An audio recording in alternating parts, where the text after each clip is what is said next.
پانی پانی کر گئی مجھ کو قلندر کی یہ بات، تو جھکا جب غیر کے آگے، نہ تن تیرا نہ من۔ جو مرد خدا ہے وہ صرف اللہ کے آگے جھکتا ہے، وہ اور کسی کا غلام نہیں ہوتا، اس کی خواہشات نہیں ہوتی، اس کی تمنائیں نہیں ہوتی، اس کی آرزوئیں نہیں ہوتی، کہ یہ جو فوق البشر ہے یہ خدا ہے، اور یہ طاقت جو اس کے اندر ہے، جو اس کے اندر انا ہے، جو غرور ہے، جو تکبر ہے، وہی اس کی دراصل پہچان ہے۔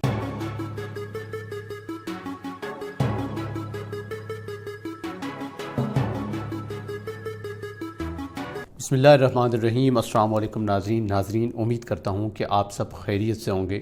ناظرین، آج کے اس ویڈیو میں ہم گفتگو کریں گے اقبال کے مرد کامل کے اوپر، جس کو انسان کامل کا بھی آپ نے نام دیا، مرد خدا کا بھی نام دیا، اور مرد قلندر کا نام بھی دیا۔ تو یہ دراصل فلسفہ کیا ہے اور یہ کہاں سے آیا؟ چونکہ اقبال کے اوپر ایک الزام لگتا ہے کہ ایک مغربی مفکر جو کہ جرمن کا رہنے والا تھا، اس کے بارے میں کہا جاتا ہے کہ اقبال نے یہ کنسیپٹ وہاں سے لیا۔ اس کا نام نیتشے تھا، تو اس حوالے سے بھی ہم گفتگو کریں گے۔ اقبال نے انسان کامل کا جو تصور ہے، کیا واقعی میں یہ نیتشے سے لیا یا کہیں اور سے اس کا سورس ملتا ہے؟ تو آپ نے ضرور ہماری ویڈیو کو آخر تک دیکھنا ہے۔ سب سے پہلے ہم بات کرتے ہیں اقبال کے مرد کامل کے اوپر۔ اقبال نے جب اسرار خودی لکھا تو اسرار خودی میں اقبال نے خاص طور پر مرد کامل کی بات کی۔ اس سے پہلے بھی اقبال مرد کامل اور انسان کامل کے بارے میں مسلسل اپنی شاعری میں ذکر کرتے ہیں۔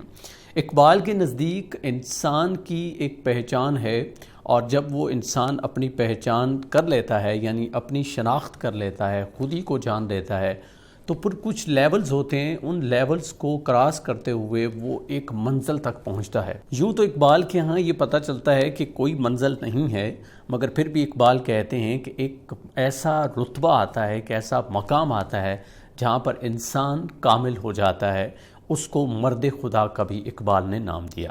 آقا کریم صلی اللہ علیہ وآلہ وسلم کو پوری دنیا کے لیے اقبال نے ایک نمونے کے طور پر پیش کیا اور کہا کہ جو انسان کامل ہے، جو مرد خدا ہے، وہ حقیقی پیکر ہوگا عشق رسول صلی اللہ علیہ وآلہ وسلم کا۔ جس طرح انسان کے بارے میں اقبال کا تصور تھا کہ یہ جو دنیا ہے، یہ جو کائنات ہے، انسان کے بغیر مکمل نہیں ہے، یہ بہت ضروری تھا کہ اس کائنات میں انسان کو وجود عمل میں لایا جائے۔ تو اسی وجہ سے انسان کی جو اہمیت تھی وہ بھی مختلف نظموں میں، جس طرح انہوں نے ایک فارسی میں تسخیر فطرت کے نام سے انہوں نے نظم لکھی، تو اس میں بھی عظمت آدم کے بارے میں اقبال نے اظہار خیال کیا۔ اقبال کے چند اشعار ہیں، ان کو میں آپ کے سامنے رکھتا ہوں، آپ کو اندازہ ہوگا کہ کس قدر وہ انسان کو اہمیت دیتے تھے۔ اقبال کہتے ہیں تیرے تصرف میں یہ بادل، یہ گھٹائیں، یہ گنبد افلاک، یہ خاموش فضائیں، یہ کوہ، یہ صحرا، یہ سمندر، یہ ہوائیں،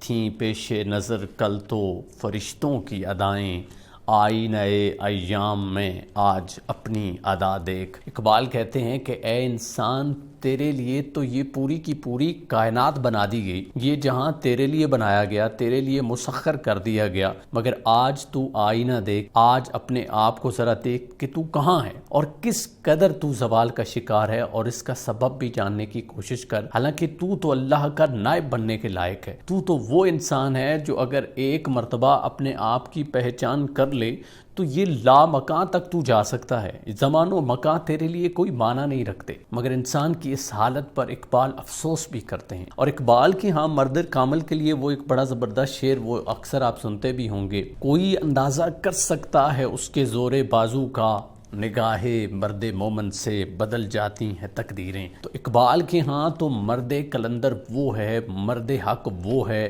یا انسان کامل وہ ہے جس کی ایک نگاہ سے یہ دنیا روشن ہو سکتی ہے، جس کی ایک نگاہ سے دنیا والوں کی تقدیریں بدل سکتی ہیں۔ اب سوال یہ ہے کہ اقبال کا جو مرد مومن تھا یا انسان کامل تھا، اس کی صفات کیا ہیں؟ یہاں پر میں یہ بھی آپ کو بتاتا چلوں کہ آگے چل کے ہم نے جو نیتشے تھا، جس کے بارے میں الزام اقبال پر آتا ہے کہ نیتشے کا جو فوق البشر ہے یا سپر مین ہے، اقبال نے تو اسی کو چرایا تھا، اسی تصور کو یہاں لے کے آئے تھے۔ تو اس کا ایک جواب بھی میں نے دینا ہے۔ یہاں پر جب جو صفات میں بیان کروں گا پھر اس کے مقابلے میں نیچے کا جو فوکل بشر تھا یا سپر مین تھا اس کی صفات بھی آپ تک پہنچائیں گے۔ تو اقبال کا جو انسان کامل تھا اس کی سب سے پہلی خوبی یہ تھی کہ وہ اطاعت و فرما بردار ہے، وہ اللہ تعالیٰ کے حضور جھکتا ہے۔ جس طرح وہ اقبال کا ایک شعر بھی ہے قلندر کے حوالے سے، پانی پانی کر گئی مجھ کو قلندر کی یہ بات، تو جھکا جب غیر کے آگے نہ تن تیرا نہ من۔ تو اقبال کہتے ہیں کہ جو انسان کامل ہے، جو مرد خدا ہے، وہ صرف اللہ کے آگے جھکتا ہے، وہ اور کسی کا غلام نہیں ہوتا۔ وہ جب لا الہ الا اللہ پڑھ لیتا ہے تو پھر اس سے آزاد ہو جاتا ہے، یعنی یہ جو دنیا کے تمام معاملات ہیں اس سے آزاد ہو جاتا ہے۔ وہ مخلوق خدا کا درد رکھتا ہے، مگر کس لیے؟ خالص اللہ کی رضا کے لیے۔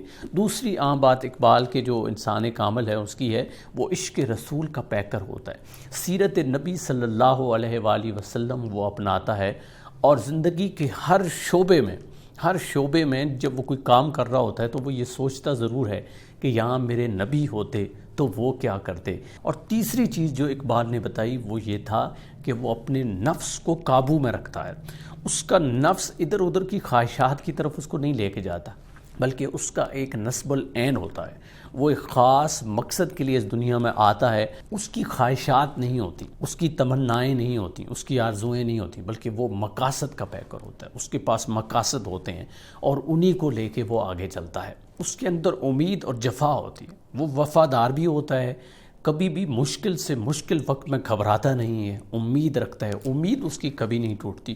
وہ جفا کش بھی ہوتا ہے، محنت بھی کرتا ہے، تگ و دو بھی کرتا ہے، مگر اس کے باوجود اگر اسے کامیابی نہیں ملتی تو اس کے اندر صبر بھی ہوتا ہے اور وہ صبر کو لے کے آگے چلتا ہے۔ اب رہی بات کہ اقبال کے بارے میں یہ جو بات کی جاتی ہے کہ اقبال نے تو صرف مسلمان کو لے کے بات کی، تو اس نے انسان کی تو بات نہیں کی۔ تو اقبال کہتے ہیں کہ جو مذہب ہے، خاص طور پر دین اسلام، یہ تمام انسانوں کے لیے ہے، اور اگر کوئی انسان اپنے آپ کو کامل بنانا چاہتا ہے، یعنی اللہ کا نائب بنانا چاہتا ہے، تو پھر اس کے لیے ضروری ہے کہ وہ اسلام کے اندر آئے، وہ لا الہ الا اللہ پڑھے، اور یہ جو صفات اقبال نے بتائی ہیں یہ اس کے اندر موجود ہوں۔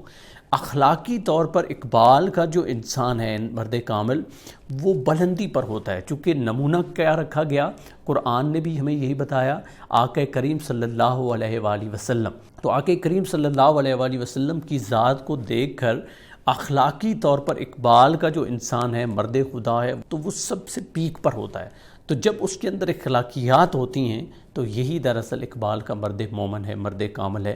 لیکن یہاں پر جو نیچے تھا اس کا بالکل اپوزٹ تھا۔ اب میں نیچے کی طرف آ جاتا ہوں، تو جو نیچے کا سپر مین تھا، نیچے بھی کہتا تھا کہ انسان جو ہے وہ بھرپور صلاحیت رکھتا ہے، دنیا اس کے لیے بنائی گئی، مگر وہ کہتا تھا کہ یہ جو فوکل بشر ہے یہ خدا ہے، اور یہ طاقت جو اس کے اندر ہے، جو اس کے اندر انا ہے، جو غرور ہے، جو تکبر ہے، وہی اس کی دراصل پہچان ہے۔ وہ کہتا تھا کہ اس دنیا میں کچھ بھی کر کے بس اس نے اپنی صفات کو منوانا ہے، اس کے لیے یہ بالکل بھی ضروری نہیں تھا کہ معاشرہ کیا کر رہا ہے، وہ دنیا کا درد رکھتا ہے یا نہیں رکھتا، وہ اخلاقی قدروں کی پرواہ نہیں کرتا۔ وہ کہتا ہے کہ معاشرہ اس کے لیے معنی نہیں رکھتا، وہ صرف اور صرف اپنے آپ کی سوچتا ہے یا اپنے جیسے جو اس کے ارد گرد کے لوگ ہوتے ہیں ان کا سوچتا ہے، اس کے علاوہ نیچے والے لوگوں کا دکھ درد وہ نہیں رکھتا۔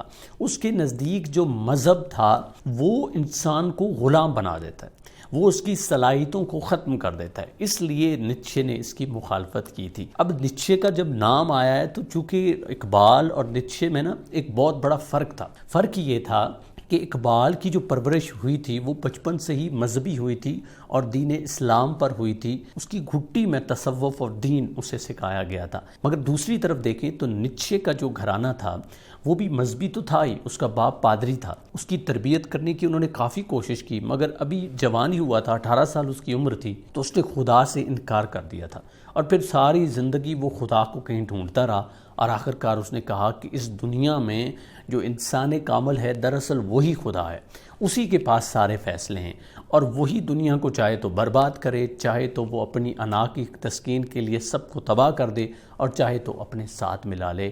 انسان کو جو اس کا سپرمین ہے وہی اس کے لیے خدا تھا۔ مگر یہ بات اقبال کو اچھی نہیں لگتی تھی، اور یہاں پر اقبال نے اختلاف کیا تھا۔ اقبال کے اوپر جب یہ الزام آیا کہ اس نے یہ جو انسان کامل کا تصور ہے نیچے سے لیا، تو اقبال نے اس کا جواب دیا۔ یہ جواب اقبال کا ایک خط ہے جو نکلسن کے نام اقبال نے لکھا غالباً 1920 میں، جب اسرار خودی کا انگریزی میں ترجمہ نکلسن نے کیا تھا۔ اس خط میں اقبال بھرپور طریقے سے یہ جواب دیتے ہیں کہ میں نے یہ جو انسان کامل کا تصور ہے آج سے 20 سال قبل دیا تھا، اور اس وقت نیچے کا جو تصور ہے یا اس کی جو کتابیں ہیں ابھی تک میری نظر سے نہیں گزری تھیں۔ اس بارے میں اقبال ایک اور مغربی فلاسفر تھے الیگزینڈر، اس کی بات کرتے ہیں کہ میرا جو کنسپٹ ہے اس سے ملتا جلتا ہے، یا رومی سے ملتا جلتا ہے، یا اس سے پہلے ابن العربی بھی چونکہ اس پر بات کرتے تھے تو اقبال نے کہا تھا اس کے ساتھ ملتا جلتا ہے، مگر اس کا نیچے کے ساتھ سطحی تعلق ہو سکتا ہے۔